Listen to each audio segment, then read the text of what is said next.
Счастье, счастье, счастье запускаем. В 23-й год. Близнецы. Запускаем счастье. В 23-й год и его обязательно поймаем и будем так крепко-крепко на пьедестале пронесем весь год счастья. А мы с вами сейчас посмотрим. Посмотрим 23-й год для знака зодиака Близнецы. О чем посмотрим этот год? Какие транзиты, как себя настроить, на что себя настроить, с чем мы и когда столкнемся с какими-то транзитами, аспектами, которые будут идти по вашему знаку. И, конечно, всегда будем придерживаться только управителя вашего знака. Конечно же, в первую очередь.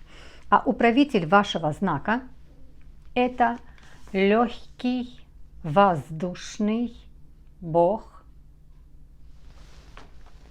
слова, мысли, торговли. Вот представляете, насколько эта мысль, слово, торговля, насколько прочно и основательно на протяжении всей жизни идет с нами. Ты живешь мыслью, мыслями, ты живешь словами. То, что ты говоришь, как ты коммуницируешь, как ты общаешься, как ты воспринимаешь информацию, как ты ее передаешь, насколько она тебе нужна. И как ты взаимодействуешь финансово. От этого все вокруг этого крутится. Поэтому, конечно, ваш управитель Меркурий, и он легкий управитель этот управитель, который не зациклился на одном, и вот идет и идет, оно не получается, вот оно медленно, а ты идешь. Нет, не получается, давай другое будем пробовать. Давай другой метод попробуем. Не получается контакты с этим человеком, ну да, у меня другой есть шанс, я могу другого человека в контакте сделать, я могу другом своим сделать, я могу общаться с тем, с кем мне комфортно, кто меня понимает. То есть вот такой Меркурий.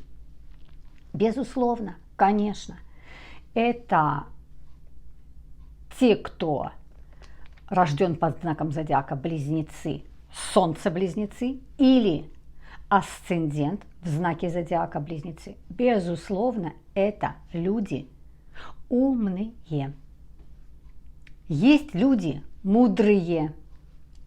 Есть люди, есть ум, просто ум, умные, потому что да, близнецы, каждый на своем уровне, но близнецы очень много в течение своей жизни, через вас очень много проходит информации. Многие очень большие и длительные образования имеют, по несколько образований имеют, потому что учатся и учатся. Это вечные ученики и вечные учителя.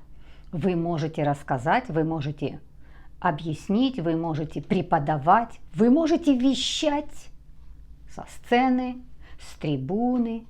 Это абсолютно ваша тема. Но делается это всегда легко, не зацикливаясь. Поэтому, конечно, всегда обращайте внимание, где ваш находится управитель и что он делает.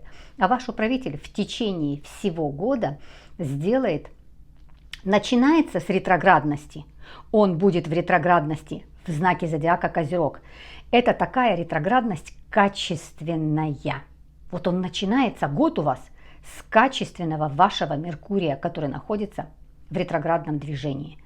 Там, где слово не расходится с делом, там, где ты свое слово уважаешь, там, где ты свое слово делаешь, свое слово отвечает за время, так как находится в Козероге. Если ты договорился, и у тебя есть срок, ты его выполняешь.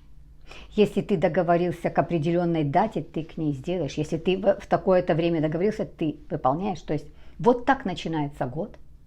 И также точно этот год с таким же Меркурием. И тоже ретроградным. И тоже в Козероге закончится.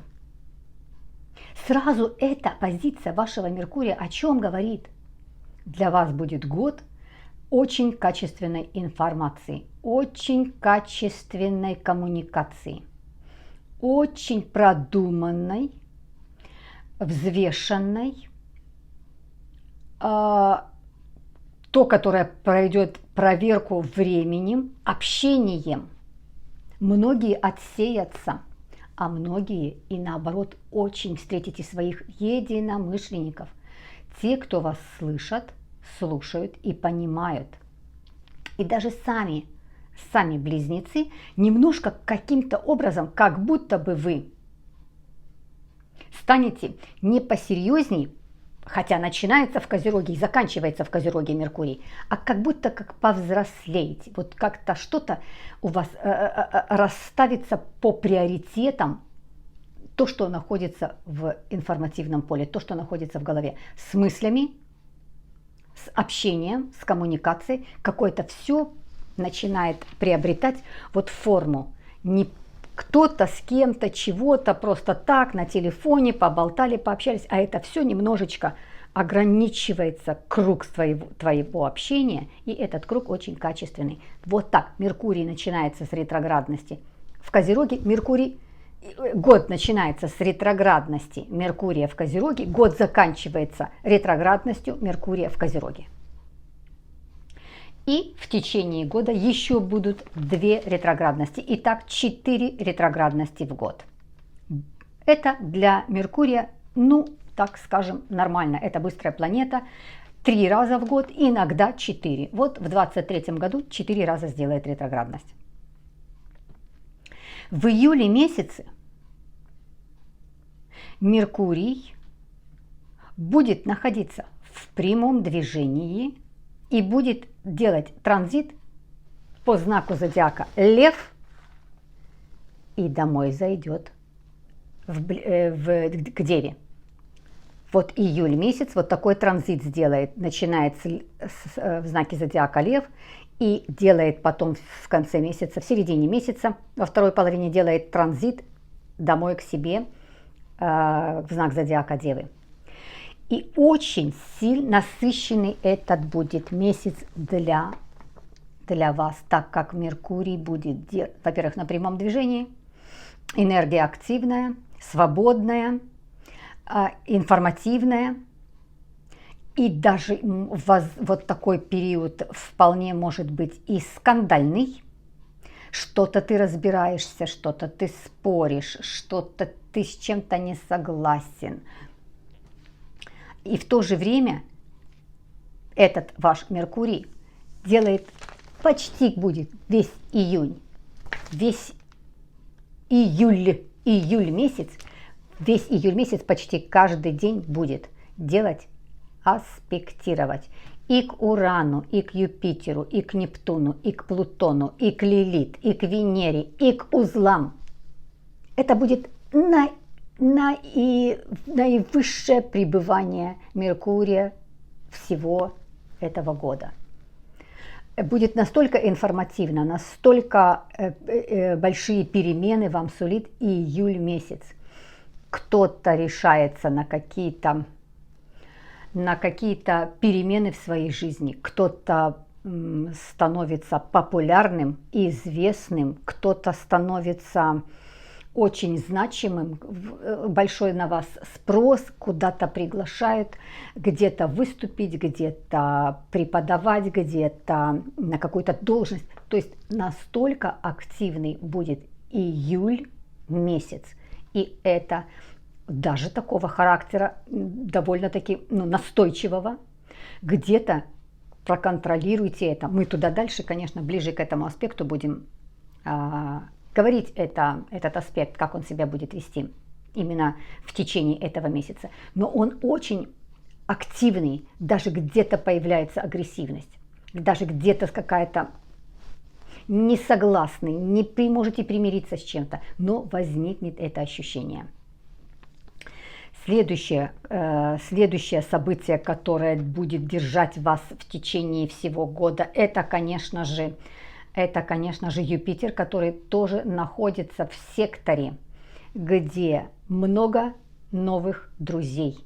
И это все ваши друзья, которые единомышленники, которые заодно с вами, которые вам понятны, с которыми вам интересно, для которых вы в авторитете. Это выстраиваются новые стабильные отношения.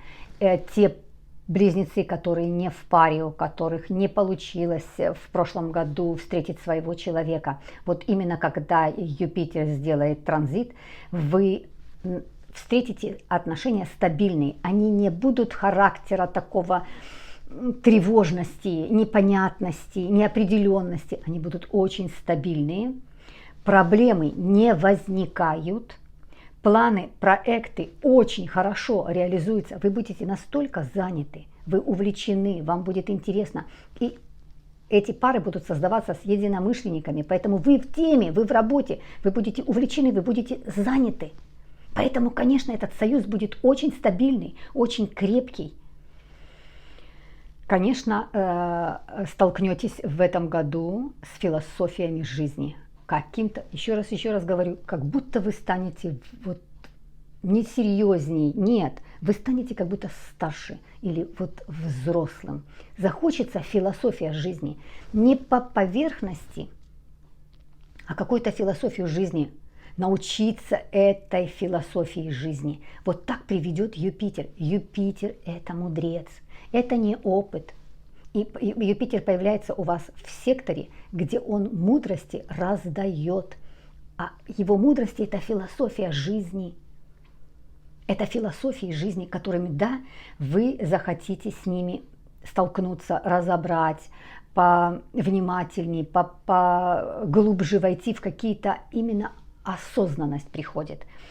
Дальше, с чем вы еще можете столкнуться по такому прохождению Юпитера? Кто-то захочет стать нумерологом, кто-то захочет поближе ознакомиться с Таро, кто-то захочет пройти курс астрологии. Это вам близко будет эта тема.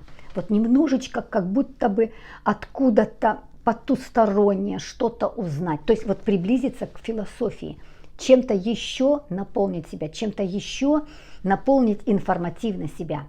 Вот какой-то прикоснуться там, где ты глубже можешь познать что-то. Это может быть и психология, с которой вы тоже захотите плотно столкнуться. Это может быть даже и психиатрия, с которой вот вам хочется со всем этим разобраться. Говорю, какая-то основательность, капитальность, качество вашего Меркурия вот на протяжении всего года. Следующие аспекты, которые такие значимые, это, конечно же, смотрим Венера. Ну, обожает Венера близнецов, обожает. Близнецы это общее, в общем, если словом сказать. Близнецы равно ум, шарм и легкость. Шарм есть. И Венера, вы настолько чувствуете Венеру, вот это редкое сочетание ум, шарм, легкость и вот такая красота, но какая-то красота очень легкая, вот не так, что смотришь и прям вот такие красивые черты лица, но они тяжелые, а это вот легкость. Это очень редкое сочетание. Поэтому Венера любит быть у близнецов. И вы знаете, когда вообще, что такое Венера. У вас есть чувство шарма. Вот шарм есть. Вот настолько есть в близнецах. Выражается в одежде. Вы подбирать можете одежду очень красиво. Интерьер очень красиво создавать. Вы выражать мысль красиво можете. Вот это все делает Венера за вас. Есть очень красивые нотки в голосе, есть шепелявость, немножко где-то выделяется какой-то звук. Это все придает шарм. Итак, Венера 11 апреля к вам приходит. И любит Венера, очень любит у себя бывать. А приходит к вам от Тельцов, от своего дома. Заходит к вам и сразу же, 11 апреля, сразу же делает роскошный трин. Это очень гармоничный аспект с Плутоном. Что такое Плутон? Плутон – это власть, сила, деньги и секс. И она сразу делает настолько этот аспект, вы будете его настолько хорошо чувствовать, очень большой шанс встретить своего человека. Потому что когда Венера делает трин с Плутоном, когда она очень гармонично соединяется с Плутоном, это всегда флюиды, это магия, это тянет человек. Человек, ничего при этом не делая, никакой не создавая, здесь не переборщить, никогда не создать никакую вульгарность, потому что Плутон никогда не примет вульгарность. Плутон – это основательность. И когда делает такой трин с Венерой, это тебе ничего делать не надо. Ты излучаешь вот эту магию, эту притягательность к тебе, эту красоту. Это такие флюиды, даже как такой появляется запах апрель месяц, а запах весны такой снежно-нежная, вот такой вот тебя запах даже вокруг тебя, такой шлейф от человека, вот на таком чудесном аспекте. Сразу же с 11 числа заходит к вам большой, конечно же, большой шанс. Кто хочет стать родителями, прекрасный шанс. Кто хочет встретить человека, прекрасный шанс. Кто хочет, чтобы отношения со своим любимым человеком в конце концов наладились, это тоже момент наладиться, на диалог выходить, разговаривать, выстраивать. И она здесь очень материальная Венера. Плутон – это финансы, это деньги, это большие деньги. Венера – это всегда деньги. Поэтому здесь очень хороший и финансовый аспект. Выиграть в судебное, Плутон – это судебные заседания, это справедливость. Выиграть в каком-то судебном процессе, выиграть какое-то дело, это надбавки по зарплате, это любые другие финансовые очень хорошие, удачные сделки. Апрель месяц, вот проконтролируйте.